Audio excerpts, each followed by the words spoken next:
आणि काय लिहिलंय पत्रामध्ये की विकास कसा होणार, नवीन चेहरा दिलाय तो कसा विकास करणार. अहो 2009 मध्ये ह्याच बारामतीनी मला दिला होता ना. 1990 साली 1990 मध्ये त्यांना पण मतं दिली होती का नाही. मग 30 वर्षापूर्वी कुणाकडे बघून मला आणि त्यांना पत दिली होती. आदरणीय पवार साहेबांकडे बघून आम्हाला पत दिली होती.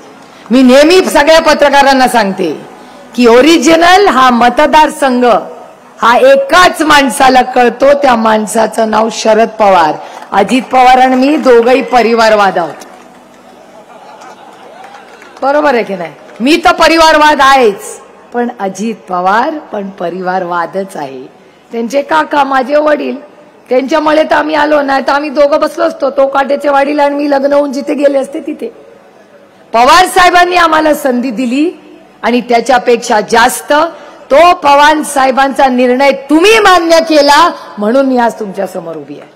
त्याच्यामुळे सगळ्यात श्रेय अजित पवार निवडून आले, मी निवडून आले, ह्याचं सगळं श्रेय तुम्हाला जातं, आम्हाला नाही जात. त्याच्या मागे तुमचं मोठं योगदान आहे. आणि काय म्हणतात तुम्ही काय केलं. अहो वाचू का पाडा, वाचून तर दाखवते पाडा यांचं. बाकी आम्ही काही केलं असेल, पण एक तुम्हाला सांगते, बारामतीत ईडी नाही आम्ही आणली. आणि मला प्रश्न विचारायचा आहे त्यांना की ही तुमची मलिदा गँग, या मलिदा गँगला मला प्रश्न विचारायचा आहे. काल टेक्सटाईल पार्क मध्ये घटना झाली, मी नाही काढणार त्याचं काय, माझ्यावरचे संस्कारच नाही. ठीक आहे, झालं, अर्धा तास थांबले, काय त्यांना नाही अडवलं, काय फरक पडत नाही. ठीक आहे, तुम्ही मोठे आहात, तुमची सत्ता आहे, तुमचं नाव त्या पदावर आहे, अधिकार आहे तुम्हाला मोठ्या लोकांना आमच्यासारख्या छोट्या लोकांना असं वागवण्याचा. साहेबांनी काढलं, पण ते साहेबांनी केलेलं सगळंच विसरले. सगळं त्यांनीच केलं असं ते भाषण करतात ना.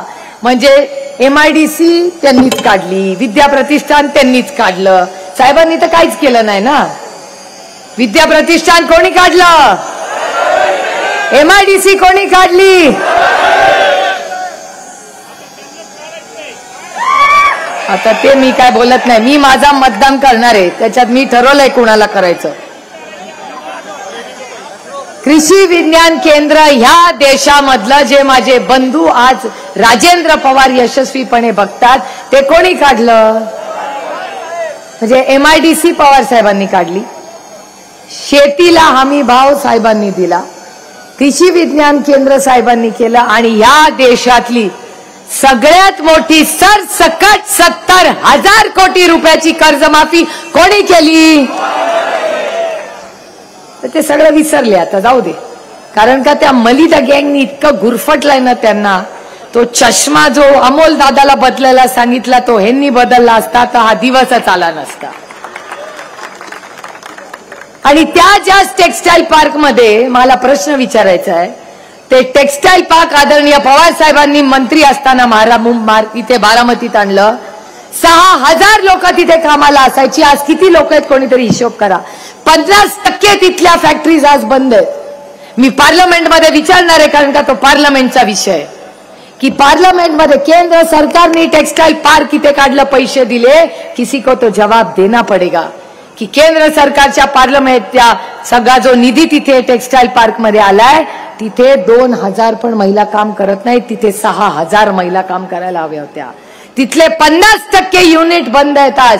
मी शब्द या भागाची लोकप्रतिनिधी म्हणून देते, मी स्वतः त्या टेक्सटाईल पार्क मध्ये लक्ष घालीन आणि 100% कपॅसिटीने ते टेक्सटाईल पार्क तुम्हाला चालू करून देऊ.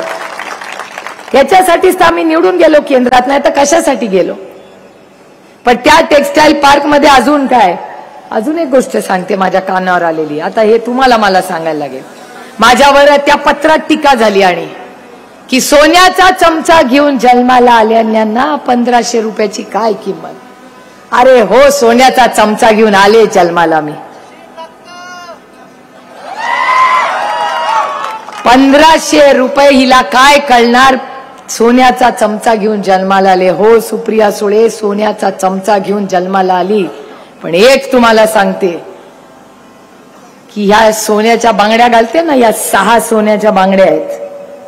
ह्या सोन्याच्या बांगड्या शारदाबाई पवाराच्या आहेत. माझी आजी जोपर्यंत बाई जिवंत होत्या त्यांच्या हातात ह्या